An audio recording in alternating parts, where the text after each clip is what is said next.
দৈনিক আমার দেশ পত্রিকার সম্পাদক ডক্টর মাহমুদুর রহমান দেশে ফিরেছেন। শুক্রবার সকাল ৯টায় হযরত শাহজালাল আন্তর্জাতিক বিমানবন্দরে অবতরণ করেন তিনি। বিমানবন্দরে সাংবাদিক মাহমুদুর রহমানকে গণসংবর্ধনা দেওয়া হয়। ফ্যাসিবাদ বিরোধী ছাত্র জনতা এই সংবর্ধনার আয়োজন করেছে বলে জানা গেছে। অবতরণের পর সাংবাদিকদের সঙ্গে আলাপকালে শেখ হাসিনাকে উৎখাত করা সব বিপ্লবী শহীদের কথা স্মরণ করে তিনি বলেন, বাংলাদেশের বিপ্লবী আইকন আবু সাঈদ সহ সব শহীদ আমাদের জন্য অনুপ্রেরণা, আমরা তাদের কখনো ভুলব না। মাহমুদুর রহমান বলেন, এই ছাত্র জনতার গণ অভ্যুত্থানে ভারতের দালাল শেখ হাসিনার পতন হয়েছে। ইনশাআল্লাহ এই শহীদদের আমরা কখনো ভুলব না।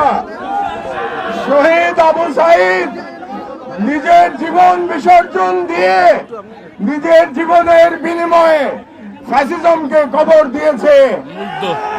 এক সময় বাংলাদেশের যে তরুণ কিউবার বিপ্লবের নায়ক চে গুয়েভারাকে বিপ্লবের প্রতীক হিসেবে বিবেচনা করত, সেই বাংলাদেশের তরুণ এখন আবু সাঈদকে তাদের আদর্শ হিসেবে জানে।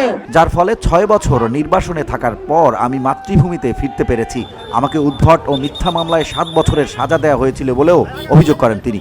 আল্লাহ যেন মুগ্ধকে উত্তম পুরস্কার দান করেন। কিয়ামতের দিনে আরাফাতের ময়দানে যখন সবাই তৃষ্ণার্ত থাকবে, ইনশাআল্লাহ আমাদের মুগ্ধ তৃষ্ণার্ত থাকবে না ইনশাআল্লাহ। তার নামে আরো অনেক মিথ্যা মামলা আছে জানিয়ে বলেন, আমার মা গুরুতর অসুস্থ, তাই তাকে দেখতেই দ্রুত চলে আসা। আরো ভুলতে পারি না 7 বছরের এক শিশু যে এই বিপ্লবে অংশগ্রহণ করার জন্য তার মাকে নিয়ে রাজপথে নেমে এসেছিল।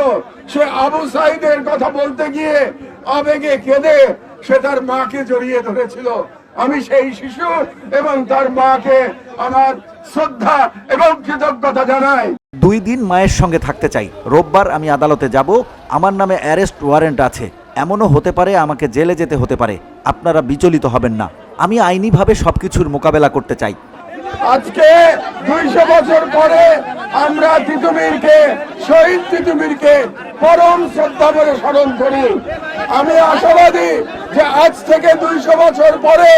এর আগে গত বুধবার রাতে সামাজিক যোগাযোগ মাধ্যম ফেসবুকে দেওয়া এক স্ট্যাটাসে বাংলাদেশ সাংবাদিক কল্যাণ ট্রাস্টের ব্যবস্থাপনা পরিচালক সাংবাদিক নেতা এম আবদুল্লাহ লেখেন, শেখ হাসিনার নেতৃত্বাধীন সরকারের আমলে কারাদণ্ডপ্রাপ্ত ও অত্যাচার নির্যাতনের শিকার দৈনিক আমার দেশ পত্রিকার সম্পাদক ডক্টর মাহমুদুর রহমান দেশে ফিরছেন। শুক্রবার সকাল ৯টায় একটি ফ্লাইটে তিনি তুরস্ক থেকে দেশে ফিরবেন।